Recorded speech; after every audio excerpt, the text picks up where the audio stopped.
بعد فاعوذ باللہ من الشیطان الرجیم بسم اللہ الرحمن الرحیم قال اللہ تعالی فی الکلام المجید والفرقان الحمید ما کان اللہ لیعذبہم وانت فیہم صدق اللہ العظیم وبلغنا رسولہ النبی الکریم ونحن علی ذلک لمن الشاہدین والشاکرین والحمد للہ رب العالمین۔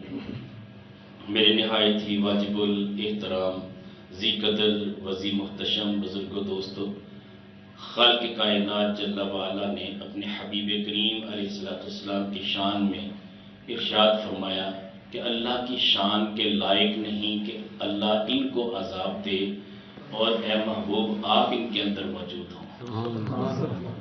یہ آیت مقدسہ اس وقت نازل ہوئی جب کفار مکہ کہنے لگے کہ اے محبوب صلی اللہ علیہ وسلم آپ سے جو ہو سکتا ہے کر لیں، جو عذاب آپ لا سکتے اپنے رب سے کہیے ہم پہ عذاب نازل کرے، اویتنا بے عذاب علیم، جتنا دردناک عذاب چاہے وہ ہم پہ دے، ہمیں اس کی کوئی پرواہ نہیں۔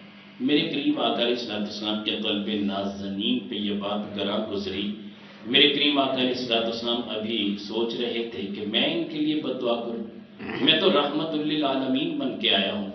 یقیناً سابقہ نبیوں کے واقعات موجود ہیں کہ جب ان کی قوموں نے اس طرح ان کی امتوں نے باتیں کی تو وہ جلال میں آئے، انہوں نے یہاں تک بھی کہا لا تذر علی الارض من الکافرین دیارا، اللہ کافروں میں سے ایک بھی زمین پہ نہ چھوڑے۔ تو سارے کافر جتنے تھے سارے تہ و بالا کر دیے گئے۔ جس نبی کو بھی اس کی امت نے ستایا، اس نبی نے اپنی اس امت کے لیے بد دعا کی اور وہ امت تہ و بالا ہو گئی اور اس کو نیست و نابود کر دیا گیا۔ عاد سمود کو دیکھیے، ان کے یہ مدائن صالح کے جو فوٹوز ہیں، مجھے وہاں جانا نصیب ہوا، میں نے جا کے عبرت کے موتی وہاں سے لیے۔ اس حد تک وہاں پہ عبرت کا مقام ہے کہ اتنے بڑے بڑے لہیم شہین ہوا کرتے تھے، مگر اپنے نبیوں کی نافرمانی اور بے ادبی اور گستاخی کی وجہ سے رب کائنات جل وعلا نے ان پہ جب عذاب نازل کیا تو ان میں سے ایک بھی باقی نہ بچا، صرف وہی باقی بچے جو نبی کے پیروکار تھے۔ یقیناً جب عذاب الہی آتا ہے تو نبی جس کام سے منع کرتا ہے اس کام سے جو رک جاتے ہیں اس کو برا جانتے ہیں اور اس کے قریب بھی نہیں جاتے، جو وہ کام کر رہے ہوتے ہیں ان کو بھی وہ برا جانتے ہیں، ان سے بھی سچے دل سے وہ بغض رکھتے ہیں، تو ایسے بندے بچا لیے جاتے ہیں۔ تین قسم کے گروہ ہوتے ہیں۔ ایک وہ ہوتا ہے کہ جو وہ برائی کا ارتکاب کر رہا ہے، ایک گروہ وہ ہوتا ہے جو کہتا ہے کہ چلے یار ہم تو نہیں کر رہے، یہ کرتے رہے، ہمیں ان سے کیا غرض۔ ایک گروہ وہ ہوتا ہے جو کہتا ہے نہیں جی جہاں تک ہمارے اندر طاقت ہے ہم کسی صورت ان کو یہ برائی نہیں کرنے دیں گے، اور وہ سختی کے ساتھ، زبان کے ساتھ، یا کم سے کم ایمان کا جو درجہ ہے دل میں وہ برا جانتے ہیں کہ یہ کام بہت غلط ہے، اور کڑتے رہتے ہیں، اللہ کی بارگاہ میں دعا کرتے رہتے ہیں کہ باری تعالیٰ یہ عجیب معاملات ہیں، عجیب کام ہے کہ جس میں اپنے نبی کی اتنی گستاخی یہ کر رہے ہیں، وہ کڑتے رہتے ہیں، ان کو اپنے نبی سے چونکہ پیار ہوتا ہے۔ تو ایسی صورت میں اللہ کریم جل وعلا جب بھی عذاب نازل کرے گا تو ان دو گروہوں پہ نازل کرے گا جو برائی کا ارتکاب کرتے تھے یا پھر صرف اور صرف لاپرواہی کرتے تھے اور کہتے تھے کہ ہمیں اس سے کیا غرض، اللہ چاہے عذاب دے چاہے نہ دے، یہ اس کے بندے ہیں، ہمیں کیا اعتراض ہے۔ ایسی صورت میں ان بندوں پہ پھر اللہ کریم جل وعلا دونوں گروہوں پہ عذاب نازل فرماتے ہیں۔ ادروائز وہ بندے بچ جاتے ہیں جو بندے اللہ کے نبی کے ساتھ ہوتے ہیں اور برائی کو برائی کہتے ہیں، اور اللہ کے نبی کا اتنا ساتھ دیتے ہیں کہ نبی کی خاطر خود بھی تکلیفوں مشقتوں سے دوچار ہوتے ہیں، ان کو بھی جیسے نبی کو ستایا جاتا ہے ان کو بھی ستایا جاتا ہے۔ میرے کریم آقا علیہ السلام پہ پتھر بھی برسائے گئے، اوجڑیاں بھی رکھی گئی، بہت کچھ ہوا۔ صحابہ کو بھی اسی طرح مشقتوں کا سامنا کرنا پڑا۔ بلال حبشی رضی اللہ تعالیٰ عنہ کو کوئلوں پہ لٹایا گیا، سینے پہ پتھر رکھے گئے، تپتی ہوئی ریت پہ لٹایا گیا، اور یہاں تک کہ ایسی مشقتیں حضرت خبیب کو دیکھیے، حضرت سمیہ کو دیکھیے، حضرت عمار بن یاسر کو دیکھیے، ان کو آگوں میں ڈالا گیا، اتنے ان پہ ظلم و جبر ہوئے، وہ سب اللہ اور اس کے رسول کی رضا کے لیے انہوں نے ان کو برداشت کیا۔ تو کہنے کا مطلب یہ ہے کہ اللہ کریم جل وعلا کے محبوب صلی اللہ علیہ وسلم کو جب یہ بات عجیب لگی اور گراں گزری، رب کائنات جل وعلا کی بارگاہ میں عرض کی کہ باری تعالیٰ میں تو رحمت بن کے آیا ہوں، اب یہ عذاب کا مطالبہ کرتے ہیں، میں تو ان کے بارے میں سوچ بھی نہیں سکتا کہ میں ان کو عذاب سے دو چار کروں، ان کے لیے بد دعا کروں۔ رب کائنات جل وعلا نے یہ آیت نازل فرمائی، فرمایا ما کان اللہ لیعذبہم وانت فیہم، اے محبوب یہ تو کہتے ہیں نا، اللہ کی شان کے لائق تو ہے ہی نہیں کہ اللہ ان کو عذاب دے دے، ان کے کہنے پہ نہیں دے گا اے محبوب جب تک آپ ان کے اندر موجود ہیں۔ علماء فرماتے بڑی پیاری بات کہ کریم آقا علیہ السلام طائف کی وادی میں چلے گئے، 3 سردار جو اسلام نہ لائے، تینوں نے اپنے نوجوان لڑکے اوباش قسم کے، گندے قسم کے، ظالم قسم کے لڑکے پیچھے لگا دیے، جو میرے کریم آقا علیہ السلام کے پاؤں مبارک پہ پتھر مارتے، کبھی جسم اطہر پہ پتھر لگتے۔ کریم آقا علیہ السلام سب کچھ برداشت کرتے رہے، یہاں تک کہ جب فرشتہ آتا ہے اور یہ عرض کرتا ہے کہ اللہ کریم جل وعلا نے آپ کی خدمت میں بھیجا ہے، آپ چاہیں تو ان پہاڑوں کو ملا نہ دو۔ میرے کریم آقا علیہ السلام نے فرمایا نہیں، میں تو رحمت بن کے آیا ہوں، یقیناً یہ نہیں ایمان لائیں گے تو ان کی اولاد میں سے لوگ ایمان لے آئیں گے۔ تو کریم آقا علیہ السلام جو کہ رحمت للعالمین ہے، اس لیے میں یہ سمجھا کرتا تھا، پوچھتا تھا، لوگوں سے بھی ڈیبیٹ کرتا تھا، علماء سے بھی پوچھتا تھا کہ یار اگر رب کو اپنے محبوب کے حوالے سے یہ بات بری لگی تھی کہ میرے محبوب کو ستایا جا رہا ہے تو پوچھنے کی حاجت کیا تھی؟ دنیاوی اعتبار سے اگر آپ کے محبوب کو کوئی ستائے اور کچھ نہیں، آپ کے بیٹے کو کوئی ستائے، آپ برداشت نہیں کریں گے۔ آپ بیٹے سے نہیں پوچھیں گے کہ بتاؤ بیٹا بدلہ لوں یا نہ لوں، بلکہ بغیر پوچھے آپ اس کا بدلہ لیں گے۔ قربان جائیں آقا کریم علیہ السلام میں حکمت کیا تھی کہ اس کے محبوب کو اتنا ستایا گیا، جس کے بارے میں کہا فَإِنَّكَ بِأَعْيُنِنَا، اے محبوب آپ تو ہماری آنکھوں میں بستے ہو۔ اب جو محبوب آنکھوں میں بسنے والا ہو اسے لوگ پتھر ماریں اور اس پہ اوجریاں رکھیں، اس پہ گندگیاں پھینکیں، اس کے راستے میں کانٹے بچھائیں، یہ ساری چیزیں دیکھنے کے باوجود مجھے سمجھ نہیں آ رہی تھی آخر یہ وجہ کیا ہے کہ عذاب نازل کیوں نہیں ہوا۔ اللہ کریم جل وعلا نے یہاں پہ یہ کیوں پوچھا کہ اے محبوب اگر آپ چاہو، تو بات دراصل یہ تھی رب کائنات جل وعلا یہ بتانا چاہتے تھے کہ میرے محبوب کا مرتبہ اتنا ہے کہ اس کے وجود کا صدقہ میں کافروں کو بھی عذاب نہیں دیتا۔ جب میرا محبوب کہے گا تو میں کافروں کو عذاب دوں گا، ورنہ کافروں کو بھی عذاب نہیں دوں گا۔ علماء بڑی پیاری بات کہتے ہیں، علماء فرماتے ہیں کہ یار جس محبوب سے یہ پوچھا جا رہا ہے کہ اے محبوب اگر آپ چاہیں تو ان کافروں کو عذاب دے دوں، کیا رب کائنات جل وعلا مومنین کو بغیر پوچھے عذاب دے دے گا؟ قیامت کا دن ہوگا، میرے کریم آقا علیہ السلام فرماتے ہیں میں نے تو اپنے رب سے مانگا یہ ہے کہ باری تعالیٰ میری امت کے فیصلے میرے سپرد کر دے، رب حب لی امتی، رب حب لی امتی۔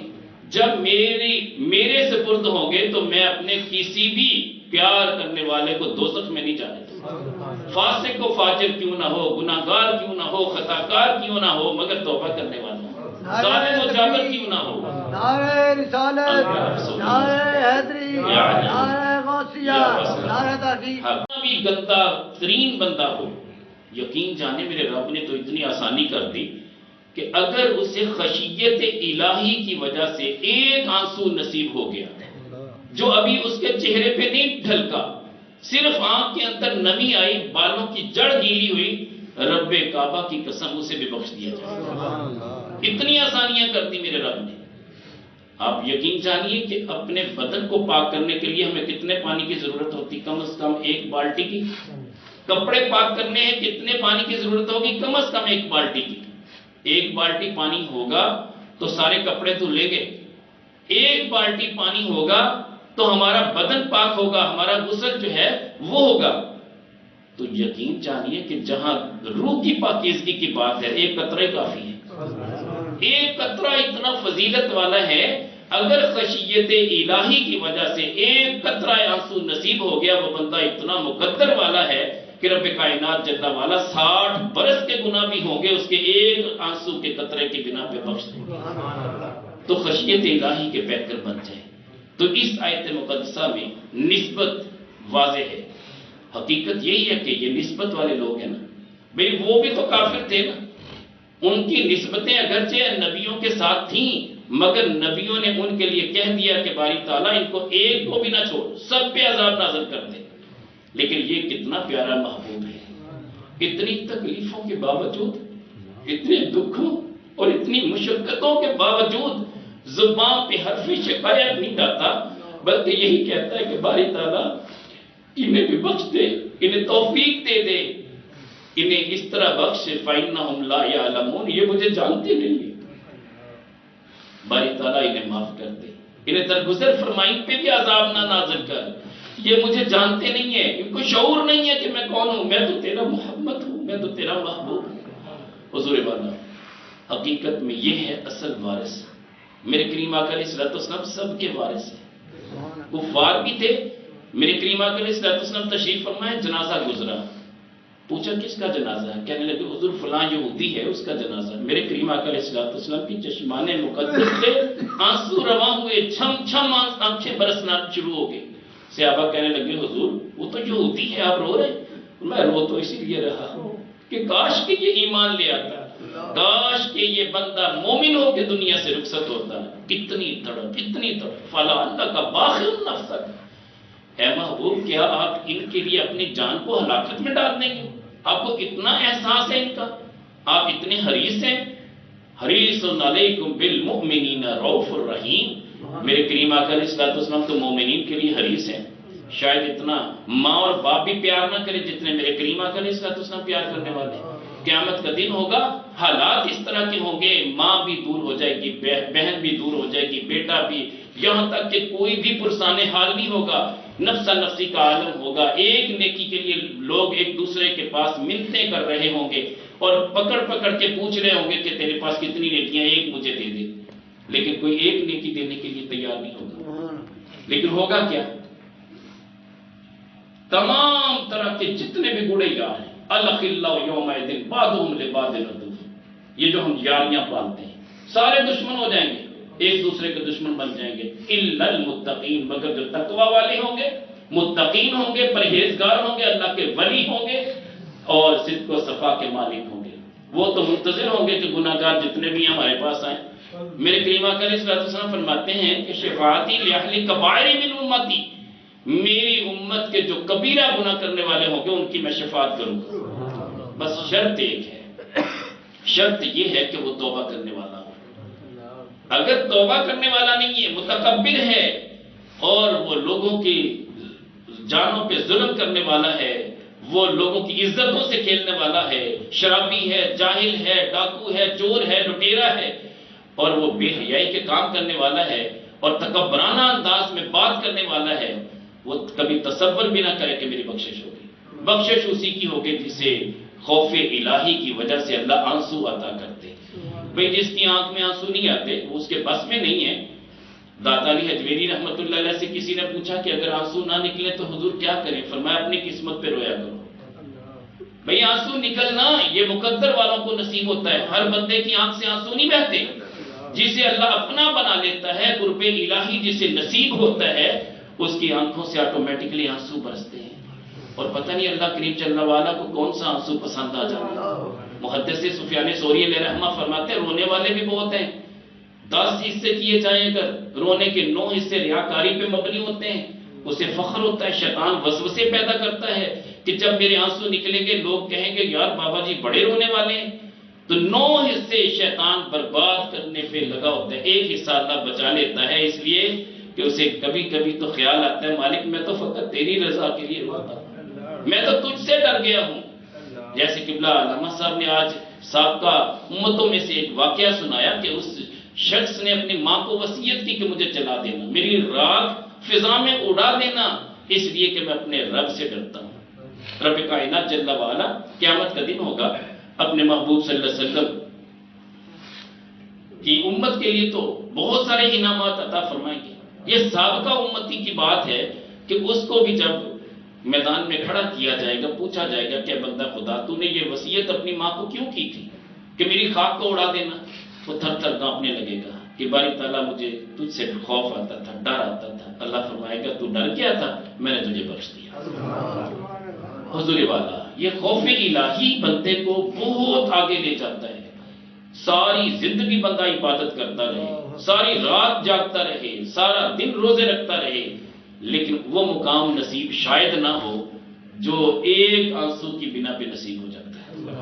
اگر کوئی بندہ مجاہدوں سے، ریاستوں سے بہت آگے نہیں بڑھ سکتا، وہ صرف توبہ کرنے والا ہو جائے، اللہ وہی مرتبہ دے دے گا جو متقین کو مرتبہ دیا۔ ان اللہ یحب المتقین، اللہ متقین سے محبت کرتا ہے۔ دوسری طرف کیا فرمایا؟ ان اللہ یحب التوابین، بے شک اللہ بار بار توبہ کرنے والوں کو پسند کرتا ہے، ان سے بھی محبت کرتا ہے۔ بھائی محبت صرف تقویٰ طہارت والوں کے لیے نہیں ہے، ہر اس ٹوٹے ہوئے دل کے لیے ہے جس سے گناہ تو سرزد ہوئے مگر دل ٹوٹ گیا، دل پہ چوٹ لگی اور اس نے عرض کی کہ باری تعالیٰ میں تجھ سے ڈرتا ہوں، تو مجھے معاف کر دے۔ بس اتنا تصور آنے کی دیر ہے، رب کائنات اس بندے سے پیار کرنا شروع کر دیتا ہے، وہ محبوب خدا بن جاتا ہے۔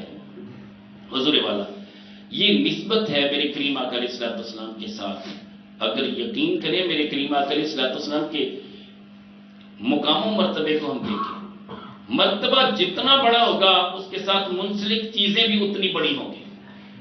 اگر میرے کریم آقا علیہ السلام سارے نبیوں کے سردار ہیں، امام الانبیاء ہیں، تو کریم آقا علیہ السلام کی یہ امت بھی ساری امتوں کی سردار ہے۔ اور نسبت کتنی بڑی ہے، میرے کریم آقا علیہ السلام کی یہ امت ساری امتوں کی امام ہے۔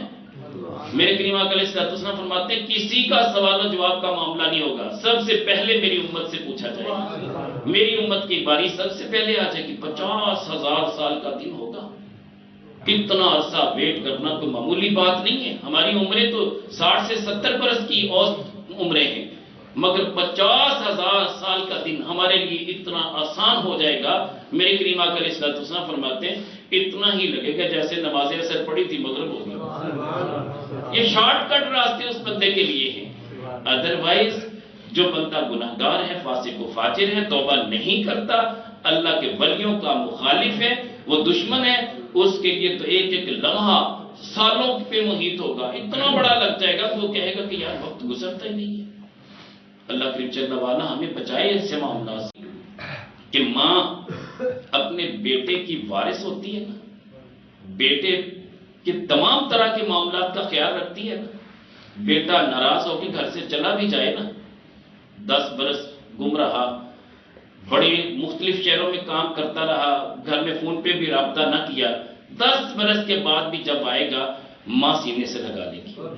یار یہ تو ماں کی محبت ہے، میرا رب تو ہزاروں ماؤں سے بھی بڑھ کر پیار کرنے والا ہے۔ حضور والا باپ اگر اپنے بیٹے سے پیار کرتا ہے تو اس کی بھی حالت یہی ہوتی ہے۔ بھائی بھائی سے پیار کرتا ہے، سچی بات ہے، بھائی اگر اپنے چھوٹے بھائی کو کسی بھی اس کے گناہ کی پاداش میں اس کی اتنی پٹائی کر دے کہ اس کی ٹانگیں توڑ دے، یہ اتنا ممکن ہے، لیکن بھائی کبھی برداشت نہیں کرے گا کہ میرے بھائی کو دوسرا بندہ ایک تھپڑ بھی لگائے۔ وہ بھائی کہے گا تیری جرت کیسے ہوئی میرے بھائی کو تو نے مارا ہے۔ حضور والا معاملات یہ نسبت کی بات ہے، جس کے وارث پکے ہوتے ہیں نا اسے کوئی چھیڑتا نہیں ہے۔ مجھے دشمنوں نہ چھیڑو، میں ابھی پکار لوں گا نہیں دور ہے۔ تو جو وارث والے ہوتے ہیں، جو وارثوں والے ہوتے ہیں، جن کے وارث موجود ہوتے ہیں، ان کے لیے کوئی مشکل نہیں ہوتی۔ شرط یہ ہے کہ ان کے ساتھ بنا کے رکھیں، بگڑی ہوئی ہے تو بات نہیں بنے گی، بنا کے رکھیں۔ یہ تو نہیں نا ایک بندہ اگر اپنے ماں باپ کی بے ادبی کرتا ہے، گستاخی کرتا ہے، نافرمانی کرتا ہے، ماں باپ سے جھگڑا کر کے الگ ہو جاتا ہے، تنہائی میں چلا جاتا ہے، اپنی بیوی کو لے کے الگ مکان بنا لیتا ہے، ماں باپ کیا کہتے ہیں؟ وہ دوبارہ مانگنے آئے نا مجھے کچھ دو، ماں باپ کہتے ہیں کماتے کھا، بالکل الگ کر دیتے ہیں، اس لیے کہ وہ فرما بردار نہیں ہے۔ اگر وہ فرما بردار ہوتا یقیناً ماں باپ اس کے اخراجات کو بھی برداشت کرتے۔ تو بات یہ ہے کہ ہم اگر الگ ہو گئے تو ہمارا کوئی وارث نہیں ہوگا، ہم اللہ کے نبی صلی اللہ علیہ وسلم کے دامن کو پکڑے رکھیں گے تو انشاءاللہ قبر میں بھی سرکار تشریف لائیں گے، میدان حشر میں بھی سرکار آنا لہا کہہ کے پکار لیں گے، آؤ ہم اسلام کے لیے۔ تو حضور والا سچی بات تو یہ ہے، وہ قبلہ شیر محمد شرف پوری علیہ رحمہ، ان کا میں نے واقعہ سنایا تھا، ممبر پہ بیٹھے ہیں خطبہ دے رہے، اچانک دوران خطبہ فرماتے ہیں کہ ایتھے اڑی رہی۔ بعد میں لوگوں نے پوچھا کہ حضور خطبہ عربی میں دے رہے تھے، یہ عجیب بات، سمجھ سے بالا تر ہے. فرمایا کہ اللہ نے وہ منظر سامنے کر دیا کہ جس کی وجہ سے میں نے دیکھا کہ قبر کے اندر میری مریدنی سے منکر نکیر سوال و جواب کر رہے، اس بیچاری کو کوئی بظاہر جواب نہیں آ رہا. وہ ایک ہی بات کہتے جا رہی ہے کہ میں تو خواجہ شیر محمد نقشبندی ان کی مرید ہوں. آپ فرماتے جب میری نظر پڑی نا، ادھر میں خطبہ دے رہا تھا، میں نے کہا اچھا بہتر یہ ہے کہ اسے میں کہہ دوں کہ بس تو اگے اور گل نہ کوئی کہیں، ایتھے اڑی نہیں، یعنی یہی لفظ کہہ دے بس اور گل ہی نہیں کرنی. تو ایک ہی بات کہتی رہی، مجھے نہیں پتا، جائے خواجہ صاحب سے پوچھ لیں. اور شیر محمد شرک پوری میں تو ان کی مرید ہوں. فرماتے منکر نکیر چلے گئے رب کائنات جل والا کی بارگاہ میں، جا کے عرض کیا حضور عجیب خاتون ہے. اس نے جواب یہ دیا، فرمایا اس لیے کہ وہ سچے دل سے تائب بھی تھی، ان کے نقش قدم پہ چلنے والی تھی. تو اس نے کہا کہ میں سوالوں کے چکروں میں نہیں پڑتی، ان سے پوچھ لیجئے میں کون ہوں. حضور غوث پاک رحمت اللہ علیہ، آپ کا ایک دھوبی تھا، بڑے اچھے کپڑے دھویا کرتا تھا، بڑا پیار کرتا تھا سرکار سے، بڑے محبت سے سب وہ کپڑے طے کر کے رکھتا، استری کرتا، جو بھی اس وقت حالات تھے پیش کیا کرتا تھا. دنیا سے چلا گیا. اور یہ واقعہ اشرف علی تھانوی جمال الاولیاء میں لکھتے ہیں، دیوبندیوں کے پیر ہیں مگر بات اچھی کر کے. وہ کہتے ہیں کہ جب منکر نکیر آئے تو کہنے لگے کہ ہاں بھی من ربوں کا مادینوں کا. اب یہ ابھی سوال و جواب شروع کیے، اس کی ایک ہی بات تھی، میں تو یار حضور غوث پاک کا دھوبی ہوں. وہ بار بار کہتا ہے کہ میں حضور غوث پاک کا دھوبی ہوں. عجیب ماجرا ہے. منکر نکیر بھی پریشان ہے. اللہ کی بارگاہ میں عرض کرتے باری تعالیٰ عجیب بندہ ہے، نہ سوالوں کے جواب دیتا ہے، نہ ہماری بات کو توجہ کے ساتھ سنتا ہے. ایک ہی بات ہے. اللہ کریم جل وعلا فرماتے ہیں کہ میرا بندہ جو عبد القادر جیلانی ہے نا، اس کے تو مکان کے سامنے سے کوئی گزر جائے میں تو اسے بھی بخش دیتا ہوں. اس لیے کہ اس کو دیکھ کے لوگ ایمان لے آتے ہیں. جو اس کے سامنے سے، اس کے مدرسے کے سامنے سے گزرتا ہے، اس کی زبان پہ بھی میرا کلمہ جاری ہو جاتا ہے، میں تو اسے بھی بخش دیتا ہوں. نعرہ تکبیر، نعرہ رسالت، نعرہ حیدری، نعرہ غوثیہ، نعرہ تحقیق. جو حضور غوث پاک رحمت اللہ علیہ کے درس کے سامنے سے گزر جاتا ہے، وہ دیکھتا ہے، کہتا ہے سبحان اللہ، یار اللہ کے ولی کا ڈیرا ہے. بس اس کا یہ کہنا مجھے اتنا پسند آ جاتا ہے، میں تو اسے بخش دیتا ہوں. یہ تو وہ ہے جو ہمیشہ ان کے کپڑے استری کر کے دیا کرتا ہے. حضور والا یہ نسبتیں اپنی بحال رکھیں، یہ رابطہ بحال رکھیں. کل قیامت کے دن بھی یہ کام آنا ہے، قبر میں بھی یہ کام آنا ہے. حضرت فضیل بن عیاض رضی اللہ تعالیٰ عنہ ڈاکوؤں کے سردار تھے، لیکن جب طائب ہوئے اللہ کی جل وعلا نے ایسی توبہ قبول فرمائی، ایسا مرتبہ دیا کہ ولیوں کے سردار بنے. فضیل بن عیاض یہ حضور غوث پاک رحمت اللہ علیہ سے بھی پہلے کے دور میں تھے. تو فضیل بن عیاض رضی اللہ تعالیٰ عنہ رحمت اللہ علیہ آپ لکھتے ہیں، آپ فرماتے ہیں کہ ہمارے قریب ایک مسجد تھی. اس مسجد میں ایک اچانک مسافر آیا. اس نے آ کے دستے سوال دراز کیا. اس نے کہا بھوکا ہوں، کوئی مجھے کھانا کھلائے. لیکن کسی بندے نے بھی کھانا کھلانے کی ہمت نہ کی. ہوا یہ کہ ذہن میں یہی تھا کہ ایسے روٹین میں مانگ رہا ہے، ویسے بھی نماز کے بعد وقت ہوگا، چلے کسی سے کھانا دے دیں گے. کسی نے یہ تصور کیا کہ شاید یہ ویسے پیشہ ور بھکاری ہے، روٹین میں مانگ رہا ہے. لیکن شاید کسی نے احساس نہ کیا. وہ ابھی نماز کے دوران ہی اس کی ڈیتھ ہو گئی. بھوک اتنی اس پہ غالب تھی.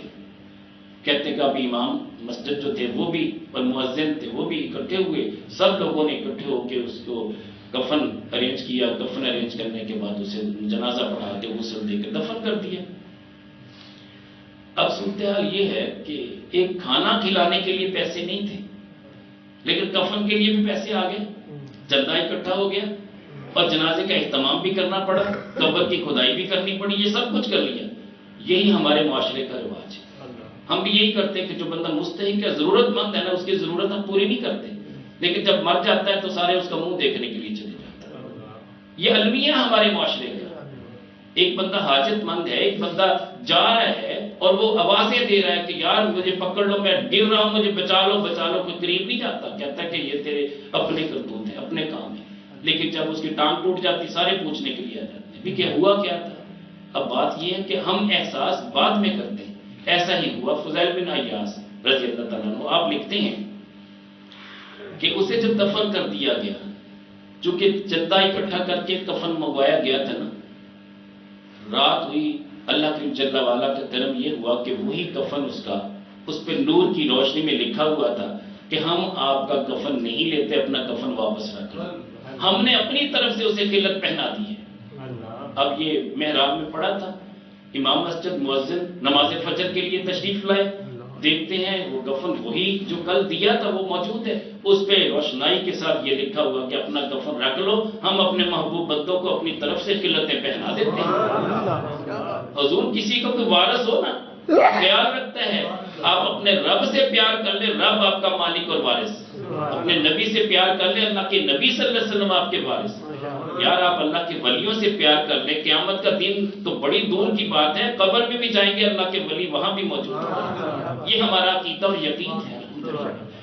تو بات یہ ہے کہ لکھنے والے مرزا مظہر جانا بڑا پیارا واقعہ لکھتے ہیں، فرماتے ہیں کہ دلی میں ایک ایسی طوائفہ تھی چونکہ وہاں پہ ایسے علاقے موجود تھے جہاں پہ لوگ طوائفہ یا کیا کہتے ہیں، مجھے تو نام بھی نہیں آتا، تو طوائف کہتے ہیں نا، طوائف کے پاس آتے تھے، تو طوائف کے ساتھ اس کا محبوب بیٹھا ہوا تھا، ادھر بارش ہوئی تھی، گلی میں بیٹھے ہوئے تھے سیڑھیوں پہ، تو کیچڑ بھی تھا، ایک اللہ کا ولی وہاں سے گزرا، وہ اپنی مستی میں جا رہا تھا، اللہ اللہ کرتا ہوا، تذکرہ کرتا ہوا، ذکر کرتا ہوا جا رہا ہے، وہ پاؤں میں بھی جوتا تھا لکڑی والا تھا جسے کھڑاؤں کہتے ہیں، وہ کھڑاؤں پہنی ہوئی تھی، لیکن وہ عجیب عجیب انداز سے پاؤں رکھ رہا تھا، اچانک پاؤں جو پھسلا، کیچڑ پریشر کے ساتھ ابھرا اور اس محبوبہ کے کپڑوں پہ پڑ گیا، جو ظاہر بات ہے دونوں بیٹھے ہوئے تھے، جو اس کا یار تھا اس سے برداشت نہ ہوا، اس نے 2-3 تھپڑ لگا دیے، بابا جی کو جب 2-3 تھپڑ لگے نا، بابا جی صبر و رضا کے پیکر تھے، اللہ کی رضا پہ راضی رہنے والے تھے، آگے سے کچھ نہیں کہا، خاموش ہو گئے، آگے چل پڑے، اب چلتے جا رہے، آگے گئے تو ایک حلوائی تھا، اس نے کہا کہ بابا جی سردی بہت ہے، اب میرے پاس تشریف رکھے نا، آپ کو گرم گرم جلیبیاں اور دودھ پیش کرتا ہوں، اس نے گرم گرم دودھ اور جلیبیاں پیش کی، آپ کھانے کے بعد کہتے ہیں واہ مالک بے نیاز ہے، کبھی تھپڑ کھلاتا ہے اور کبھی جلیبیاں اور دودھ پلاتا ہے، کیسا کریم اور بے نیاز ہے تو، کیونکہ ہر معاملہ اللہ کے سپرد کرتے ہیں۔ اللہ وہاں بیٹھے ہی تھے کہ پیچھے سے لوگ بھاگتے ہوئے آئے کہ بابا جی آپ نے عجیب بد دعا دی ہے، وہ جس نے آپ کو تھپڑ مارا تھا نا، وہ اپنی محبوبہ کو لے کے جب کوٹھے پہ چڑھنے لگا، ابھی آخری سیڑھی پہ پہنچا تھا، پاؤں پھسلا، نیچے گرا، گردن کا منکا ٹوٹ گیا، وہ تو مر گیا۔ تو اللہ کے ولی تو بد دعائیں نہیں دیتے، بابا جی آپ نے بد دعا کیوں دے دی؟ اس وقت تو آپ نے بڑا صبر کا مظاہرہ کیا تھا، یہاں آتے آتے بد دعا دے دی، کہنے کہ نہیں بھائی میں نے تو بد دعا نہیں دی، میں تو اس نبی کا امتی ہوں جو رحمت للعالمین ہے، یہ تو 2 یاروں کی آپس کی لڑائی ہے، بھائی میں نے جب اس کے محبوبہ پہ نہ چاہتے ہوئے کیچڑ پھینکا، میں نے تو نہیں پھینکا تھا، قدرتی اس پہ وہ میرے پاؤں کی وجہ سے ہوا، سبب اگر سے میں بنا، اس کی سزا اس کے یار نے مجھے دی، تو میرے یار کو یہ بات گوارا نہ ہوئی، میرا رب اتنا کریم ہے، اس نے بھی یہ پسند نہ کیا کہ میرے یار کو اس نے تھپڑ کیوں مارے، رب کائنات جل وعلا نے اس یار کو نیچے گرا دیا، اس کا گردن کا منکا توڑ دیا، وہ بے نیاز ہے، یار جس کے وارث موجود ہوتے ہیں نا، اسے زندگی میں کبھی کوئی تکلیف نہیں آتی، یاد رکھیں۔ ہم تو بڑی جلدی سے کہہ دیتے ہیں نا کہ یار بابا جی سے نسبت بھی ہے، غلام بھی ہیں، بہت بڑے پیر صاحب کا دامن بھی پکڑا ہوا ہے، لیکن مشکلیں بڑی ہیں، کیا کریں، نہ دکان چلتی ہے، نہ بیٹا کہنا مانتا ہے، عجیب سی زندگی ہے، بھئی اس میں قصور اپنا ہے، اس میں بابا جی کا قصور نہیں ہے، اپنی نسبت کو قائم کریں، نسبت کے دوران جو وسوسے آتے ہیں ان کو دور کریں، جو وسوسے بندے کو اتنا دور لے جاتے ہیں، سچی بات تو یہ ہے کہ بندہ سمجھتا کہ یار میری نسبت قائم ہے، ایسا نہیں ہے، شیطان جب بھی وسوسہ پیدا کرتا ہے، بندہ سینکڑوں میل دور اپنے شیخ سے ہو جاتا ہے، شیخ کی جو نسبت ہوتی ہے نا، جو قرب ہوتا ہے، اس سے دوری ہو جاتی ہے۔ سچی بات تو یہ ہے کہ اگر پیار غالب آ گیا، بیوی کا پیار غالب آ گیا، بچوں کا پیار غالب آ گیا، تب بھی دوری ہوتی ہے۔ اب بیوی دیکھیں سنت ہے میرے کریم آقا علیہ السلام، اس میں شک نہیں ہے، بچے بھی ماشاءاللہ اللہ کے نبی کی سنت ہے، سرکار پیار کیا کرتے تھے، چوما کرتے تھے، بوسے لیتے تھے، سونگتے تھے، مگر یہ پیار اگر غالب آ گیا تو رب کو یہ بھی بات پسند نہیں ہے. پیار کرے ضرور لیکن ایک حد تک.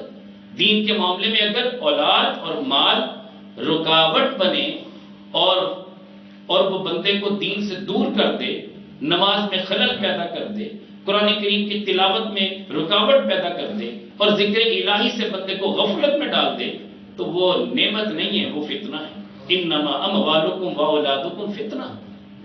یعقوب علیہ السلام پیار کرتے ہیں اپنے بیٹے سے، یوسف علیہ السلام سے بڑا پیار ہے، بڑی محبت ہے، اتنا پیار ہے کہ ہم وقت اسے اپنے ساتھ رکھتے ہیں.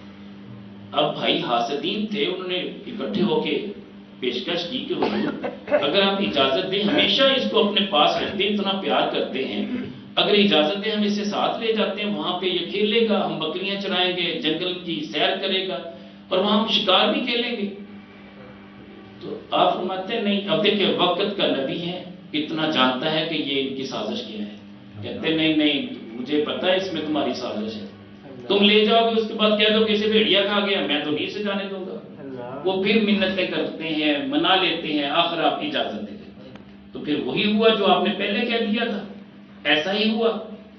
بات یہ ہے اس میں حکمت کیا تھا. پھر یہاں تک کہ بکتے بکاتے کنویں میں کتنا عرصہ رہے، اس کے بعد وہاں سے بھی آگے بکتے رہے، یہاں تک کہ مصر میں چلے گئے اور قید خانے کی زندگی بسر کی، یہاں تک کہ 32 سال کا عرصہ گزرا. ایک روایت ہے 40 سال کا عرصہ. اب 40 سال باپ اور بیٹے کی جدائی ہے. جب بھی یوسف علیہ السلام بہت بڑے مرتبے پہ فائز ہیں، جب بھی خط لکھنے لگتے ہیں کہ چلے میں اپنے ابو کو خط لکھ کے بلا لیتا ہوں کہ سارے ادھر آ جاؤ، اب تو میں مصر کے تخت پہ بیٹھ چکا ہوں، اتنا بڑا مرتبہ اللہ نے مجھے دے دیا ہے، میں بتا دوں. اب خط لکھنے لگے، فرشتہ فوراً حاضر ہو جاتا ہے. اللہ پھر جل وعلا فرماتے ہیں کہ نہیں ابھی وقت نہیں آیا، ابھی صبر کریں. اب مجھے بتائیے کہ یار جس بندے کو حکومت کا تخت مل جائے اور اس کو تمام تر اختیارات مل جائیں، اس بندے کو پریشانی کس بات کی؟ وہ تو ایک فون کال پہ بلا دیتا ہے. چلے مانا کہ فون نہیں تھے لیکن کاسد تو موجود تھے نا. کسی کاسد کو کہتے، خط میں نہ لکھتے، کاسد کو کہتے جاؤ جا کے بتا کے آؤ کہ یوسف علیہ السلام تو مصر پہ حکومت کر رہے ہیں اس وقت، تم سب سارا کچھ چھوڑ چھاڑ کے ادھر آ جاؤ. یار یہ جدائی کے لیے 32 سال کا یا 40 سال کا عرصہ کیوں لگا؟ علماء فرماتے بات یہ ہے کہ یعقوب علیہ السلام ضرورت سے زیادہ پیار کر رہے تھے. اللہ کو یہ ادا بھی پسند نہیں آئی کہ بھی تمہارے اس پیار میں تھوڑی سی بھی کمی کجی کیوں ہو، کہ جو پیار میرے ساتھ ہے وہی غالب رہنا چاہیے. تو حضور والا ہم نے اپنی اولاد سے بڑھ کر اللہ کے نبی سے پیار کرنا ہے، اپنی جان سے بڑھ کر اللہ کے نبی سے پیار کرنا ہے، اپنے مال سے بڑھ کر اللہ کے نبی سے پیار کرنا ہے. اب اذان ہو رہی لیکن دکانیں کھلی ہوئی ہیں اور کہتے نہیں یار اب اتنا ٹائم نہیں ہے. سچی بات ہے ایسا نہیں. میرے کریم آقا علیہ السلام بھی محبت غالب ہے. بندہ اس محبت میں کاروبار بھی نظر انداز کر دے گا، دکان بھی بند کر دے گا، بچے کا کوئی بھی مسئلہ چھوڑ کے آ جائے گا لیکن نماز میں تاخیر نہیں کرے گا. ہمارے اندر یہ سب سے بڑی کوتاہی ہے جو ہم پیچھے جا رہے ہیں. اور یہاں تک کہ سچی بات تو یہ ہے اگر بندہ اپنے نبی سے مخلص ہو کے پیار کرتا ہے نا تو اسے دنیا کے کسی قسم کی نہ جادوگروں کی پرواہ ہوتی ہے، نہ اسے دنیا کے ڈاکوؤں کی پرواہ ہوتی ہے، نہ ظالموں اور جابروں کی پرواہ ہوتی ہے. وہ سارے کے سارے ایسے مستحکم دین لے کے بیٹھے ہوتے ہیں، ان کا دل ثابت قدم ہوتا ہے. امام عشق و محبت امام احمد رضا خان بریلوی رحمۃ اللہ. آخری بات عرض کر کے معروضہ ختم کروں گا. آپ کے مکان کی ایک دیوار گر گئی، جس طرف سے وہ دیوار گری وہ ہندو بڑا ظالم اور جابر تھا. آپ کو اس بات کا احساس بھی تھا کہ رات کو یہ تکلیف پہنچا سکتا ہے، مگر آپ نے اس بات کا اظہار نہیں کیا. اظہار بھی کیا تو کس سے کیا؟ حضور غوث پاک رحمۃ اللہ علیہ. یہ ہے نسبت کہ آپ کا ہر عمل، آپ کے معاملات، ایون کے گھر کے معاملات، آپ نے کسی سے ڈسکس کرنے کی بجائے حضور غوث پاک سے بات کرنی ہے، اللہ کے پیارے نبی سے بات کرنی ہے، خود رب کائنات سے بات کرنی ہے. یار بات کرنا سیکھیے. تنہائی میں بیٹھے تھے جیسے آپ دوستوں سے بات کرتے ہیں، اپنے رب سے اس طرح بات کیا کرو. آپ کر کے تو دیکھو نا، جواب نہ ملے تو پھر کہنا میرا رب وہ ہے جو زندگی میں ایک بار بھی اپنے رب کو یاد کرے، میرا رب تو اس کی بات کا بھی جواب دیتا ہے. تو بات یہ ہے امام عشق و محبت. آپ کا تو ڈائریکٹ رابطہ تھا، آپ نے تو وہاں عرض کر دیا کہ حضور شفقت فرمائیے گا، آج دیوار گر گئی، رات کو کہیں یہ ہندو نقصان نہ پہنچا دے. وارثوں والے تھے نا، تو آپ مطمئن تھے. لیکن مدرسے کے طالب علم جتنے بھی تھے اکٹھے ہوئے، آپس میں مشاورت کرنے لگے. خیال اتنا تھا، احساس اتنا تھا. آپ کا معمول تھا عشاء پڑھنے کے بعد حجرے میں چلے جاتے. آپ حجرہ انور میں موجود تھے، ذکر فکر میں مشغول تھے. ادھر باہر بہت سی آوازیں آنے لگی تو کچھ دیر کے بعد حجرے سے باہر آئے، دیکھا بہت سارے مدرسے کے طالب علم اکٹھے ہو کھڑے تھے، اساتذہ بھی موجود تھے. آپس میں باتیں ہو رہی تھی کہ ہم بھی تم میں سے ڈیوٹی کون دے گا، ہم باری باری ڈیوٹی لگا دیتے، پوری رات ہم پہرا دیں گے تاکہ ہندو نقصان نہ پہنچا دیں. آپ فرماتے یار کیسی باتیں کر رہے ہو، میں کوئی لاوارث ہوں، میں وارثوں والا ہوں. جاؤ، تمہیں کسی حفاظت کی ضرورت نہیں ہے، پہرے دار ہمارے اپنے موجود ہیں، جاؤ تم آرام کرو. اب مدرسے کے سارے طالب علم اساتذہ چلے جاتے ہیں اپنے ادارے میں. تشریف رکھو بیٹا، بیٹھ جاؤ. تو کہنے کا مطلب یہ ہے سارے لوگ آرام کرتے ہیں. آپ رات بھر جیسے آپ کا معمول تھا اللہ اللہ کرتے ہیں، ذکر کرتے ہیں. اللہ کا کرنا یہ ہوا کہ اس ہندو کے دل میں یہ خیال آیا کہ آج بات بن جائے گی، آج 2 تلواریں لے کے جاؤں گا، ان کا خاتمہ کر دوں. آج کوئی پہرے دار بھی نہیں ہے. اس نے دیوار کراس کی، دیوار تو ٹوٹی ہوئی تھی. جب دیوار کراس کی تو آگے آیا، بھی سین تک پہنچا ہی تھا، 2 تلواریں اس کے ہاتھ میں تھی. اچانک وہ ٹھٹک کے رک جاتا ہے کہ سامنے دیکھتا ہے 2 شیر کھڑے ہیں. واپس پلٹ جاتا ہے. 1 گھنٹے کے بعد دوبارہ پھر حملہ کرنے کی کوشش کرتا ہے. دیکھا تو وہی شیر پھر کھڑے. پھر اس نے دوسری سائڈ سے جانے کا ارادہ کیا کہ جس طرف شیروں کا رخ نہیں تھا، مگر ادھر گیا تو شیروں نے رخ ادھر بدل لیا. اب عجیب بات تھی کہ ساری رات ایسا ہوتا رہا. کئی مرتبہ اس نے حملہ کرنے کی کوشش کی. آپ چونکہ سیڑھی چڑھ کے اوپر چلے گئے تھے چبارے میں، آپ نے رہائش وہاں اختیار کر لی تھی، آپ کے اہل خانہ بھی وہاں موجود تھے چونکہ 2 منزلہ مقام تھا. تو آپ کھڑکی کھول کے نا آپ اسے کہتے ہیں کہ بس کر یار، اب کتنا چیک کرنا ہے. بس یہ بات رات کو ہوئی. ادھر نماز فجر کے لیے جب آپ سیڑھی اتر رہے تھے، وہ سیڑھیوں میں بیٹھا تھا، قدموں کو پکڑ لیا، کہنے لگا حضور اپنا بنا لیں، بس میں نے دیکھ لیا رات سب کچھ جو دیکھنا تھا، حضور اپنا بنا لیں، مجھے کلمہ پڑھائیں. آپ نے اپنا پہلے سوچ لو، ابھی وقت ہے، سوچ لو نا، اتنی جلدی بھی کیا ہے. پیچھے آ گیا. آپ نماز کے لیے مسجد میں تشریف لائے، وہ پیچھے آ گیا. تو سارے حیران تھے کہ قدموں کو پکڑے ہوئے بیٹھا ہے، یہاں تک کہ آپ نے اسے کلمہ پڑھایا، مسلمان کر لیا. تو لوگوں نے پوچھا کہ حضور معاملہ کیا ہے؟ فرمایا نہیں ایسی کوئی بات نہیں، بس اسے اللہ نے ہدایت دے دی، کلمہ پڑھ لیا. وہ سارے اس ہندو کے پیچھے پڑ گئے کہ یار بات بتا کہ تیرے اندر یہ تبدیلی کیسے آئی. تو وہ ہندو پھر سارا رات والا واقعہ بتاتا ہے. تو حضور غوث پاک رحمۃ اللہ علیہ کی نسبت دیکھیے کتنی ہے. تو امام عشق و محبت یہ واقعہ اس طرح پیش آیا، اور ہندو کو اس طرح وہ 2 شیر جو دکھائے گئے، فرمایا وہ تو حضور غوث پاک رحمۃ اللہ علیہ کی مدد تھی، ان کی طرف سے 2 شیر مقرر کیے گئے تھے. ابھی تو مولا علی شیر خدا کی مدد آنی تھی، ابھی تو اللہ کے پیارے نبی صلی اللہ علیہ وسلم کی طرف سے مدد آنی تھی، پھر رب کائنات کی جل والا کی طرف سے ملائکہ آنے تھے. ابھی تو ہمارے پاس اتنے لشکر موجود ہیں، اس بیچارے ہندوؤں کو کیا پتا ہم کون ہیں. تو حضور والا بات یہ ہے کہ جو کسی کے سپرد کر دیتا ہے اپنے آپ، سچی بات ہے، وہ پھر ذکر فکر بھی کرتا رہے، اپنے معاملات کو بھی دیکھتا رہے. ہر معاملہ اس میں اگر کوتاہی بھی ہو جائے، غلطیاں بھی ہو جائیں، یقیناً ہم سب خطا کار اور گناہ گار ہیں، لیکن وہ توبہ کرنے والا ہو. اللہ کے ولی ایک ہی درس دیتے کہ بس بیٹا اللہ سے معافی مانگ لو، توبہ کر لو. سچی بات ہے. ہم حضرت امام حسن رضی اللہ عنہ تشریف فرماتے، ایک شخص آیا کہ حضور اولاد نہیں ہے، فرمایا استغفار پڑھا کرو. دوسرا آیا حضور بارش نہیں ہو رہی، فرمایا استغفار پڑھا کرو. تیسرا آیا کہنے لگا حضور کھیتیاں نہیں ہماری بن رہی، اس میں فصلیں نہیں اگ رہی، فرمایا استغفار پڑھا کرو. چوتھا شخص آیا کہنے لگا حضور ہماری نہریں جاری نہیں ہو رہی، فرمایا بارش اس کے لیے نہریں جاری کرنے کے لیے بھی آپ استغفار پڑھا کرو. اب یہ 4 بندے مختلف اپنے مقصد لے کے آئے، چاروں کو استغفار بتایا. تو کسی نے پوچھا کہ حضور سمجھ سے بالا تر ہے، آخر اس میں حکمت کیا؟ فرماتے کہ تم نے قرآن میں نہیں پڑھا کہ جو بندہ اپنے رب سے استغفار کرتا ہے اس کے لیے اللہ کریم جل وعلا آسمان سے بارشیں نازل کرتا ہے، یرسل السماء علیکم مدرارا ویمددکم مالا وبنینا.